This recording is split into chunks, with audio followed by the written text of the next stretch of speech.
And from Professor Slughorn's potions classroom, up next, Ron Weasley tries his hand at playing Quidditch. This you have to see. Plus, we'll come face to face with the darker side of Hogwarts and some characters attempting to carry out Voldemort's dirty work. We take a look at one of the most magical sets ever created. And we'll meet the chosen one, Harry Potter, none other than Daniel Radcliffe.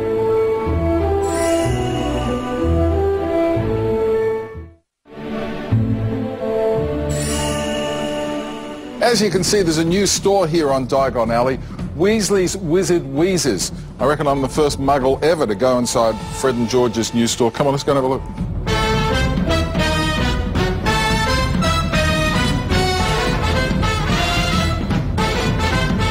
Pocket Daniel, we're paying more than galleons, my friend. We've got eyes in the back of our heads. The scene in Weasley's Wizard Wheezes is full of Hogwarts pupils and looks set to be one of the most magical ever seen. Action. Into the cauldron, handsome. Hand cut there. We'll go again, please. Okay, one more, please. Harry and his friends may need more than magic to help their broomstick skills as Quidditch makes a welcome return. And there's a major new contender on the team for that all-important Quidditch Cup. It's been quite fun being on this one because he gets quite cocky in this one. He's sort of because he's on the Quidditch team and he's got a girlfriend and stuff like that. It was quite fun, yeah. So there's a lot of good things to do. Great, up, land, straddle.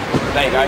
Up. Learning to play Quidditch while riding a broomstick requires months of training on the trampoline. I actually found it was a bit of an anticlimax really when I got on the broom because it's quite painful and it's all around blue screen and there's no other caster to sort of react with. But it's gonna look pretty cool, I think.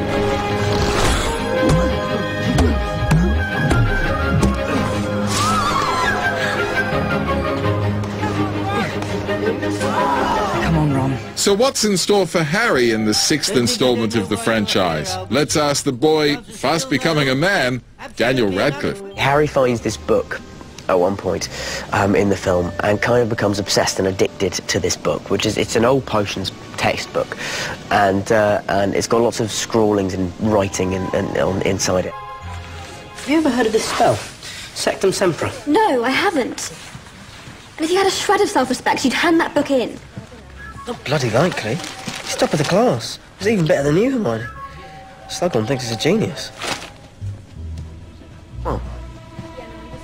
I'd like to know whose that book was. Let's have a look, shall we? No.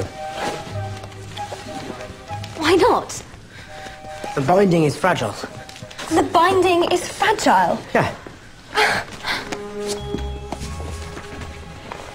Who's the Half-Blood Prince? Who? That's what it says right here. This book is property of the Half-Blood Prince. You discover who the Half-Blood Prince is, and for people who watch the films, it is a character who will be very familiar to them. Horace! There's a massive shift in Harry and Dumbledore's relationship this time, where it rather than being teacher-pupil, it now becomes like a general and the foot soldier, which is a role I'm always kind of happy to fill. And it's you know, I've watched too many war films as a kid not to enjoy that. Whereas Harry before has always just talked about finding Voldemort, tracking him down. He's kind of been all mouth and no trousers on that one before. He's never actually followed it through, whereas this one, with Dumbledore's help, he takes steps to actually do it.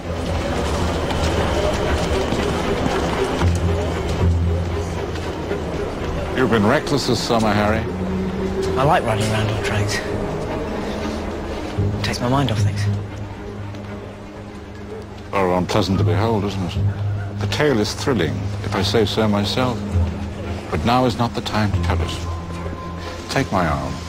This whole film does mark a massive, you know, Harry really grows up in this film, I think, and focuses on Voldemort.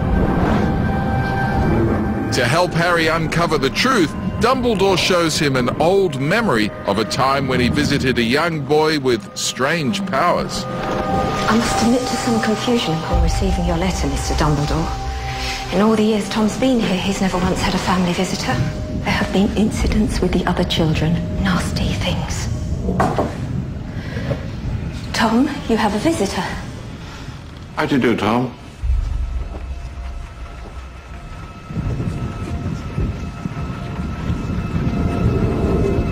Don't.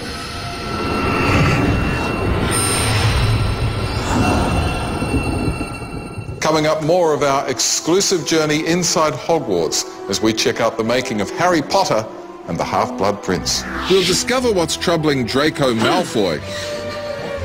And we'll find out how long it takes to go from man to werewolf.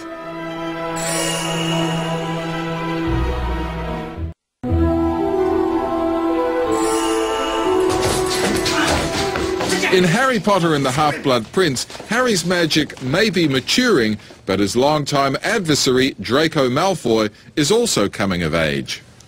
Oh, yeah. She was dead before you could wipe the drool off your chin.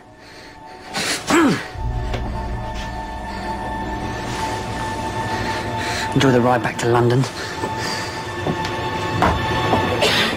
Malfoy is a character that Harry, in this film, kind of becomes obsessed with, and is convinced Malfoy's up to something very dark and devious and dastardly. And Harry's kind of very paranoid about his involvement at Hogwarts. How are you? I know you're going to ask, Harry, but I don't know who cursed me. I've been trying to remember, honestly, but I just can't.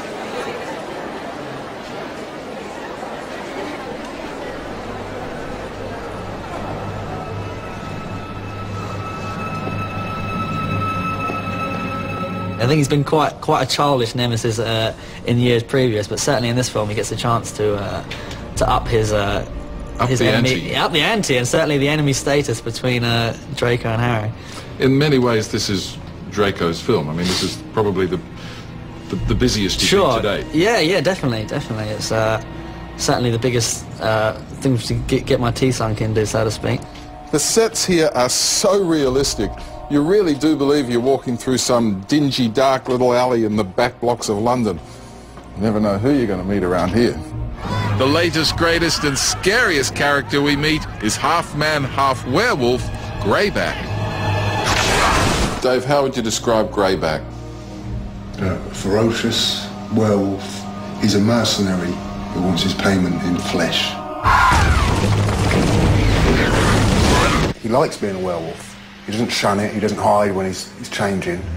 He rejoices in it, and he wants to infect people, and he wishes everyone would be, join him in his werewolf clan. And he likes to get kids when they're young, infect them, so he's a threat to every child, every parent. People are very scared of him. He's probably one of the most scary characters in Harry Potter.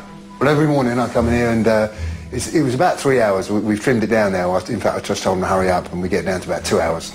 But it's a pleasure, actually. Everyone comes in, you just sit there, chat, and they prod and poke and stick things on me. We're now at the stage, we're an hour and a half in, and the pieces have been coloured in. It's now all still very heavily powdered, but we just let that settle for about 20 minutes. And Katie's now trimming the hair on the forehead piece, because although the wig is pre-cut and pre-dressed, the hair on the forehead is new each day and has to be dressed into it. So she'll now work all that in and style it, and then once that's together we'll put clips in, and that's basically Dave done until we put contact lenses and teeth in. The actors may have spent hours in the makeup chair, but for director David Yates it was many months of planning in order to think through every detail. So David? See you ever. Yeah, you're right. Oh really? David? Around how long do you want me to stay out of frame for? I will stay out for a good 10 to 12 seconds. Okay. You have your conventional movie here, right, where you make 100 decisions a week, and you have your Harry Potter movie here, which is, all right, there's a lot that's preordained, but you have 1,000 decisions a week, Take one. A cast and crew of thousands have worked for months on end to bring this highly anticipated film to life. So what else can we expect from Harry Potter and the Half-Blood Prince? In my life, I've seen things that are truly horrific. The extremities of this film have been pushed further apart in this film, so that when it's comedy and funny, it's I think funnier and lighter than it ever has been in any of the films previously. And when it's darker, it's much darker than any of the films have been previously. You're the chosen one, Harry. You have to realise who you are. Take my hand.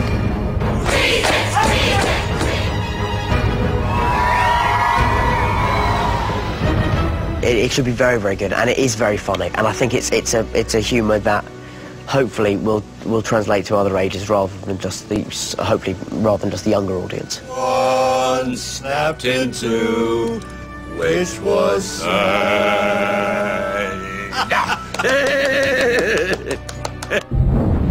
Times like these, dark times, they can bring people together, and they can tear them apart. In my life, I've seen things that are truly horrific. Now I know you will see worse.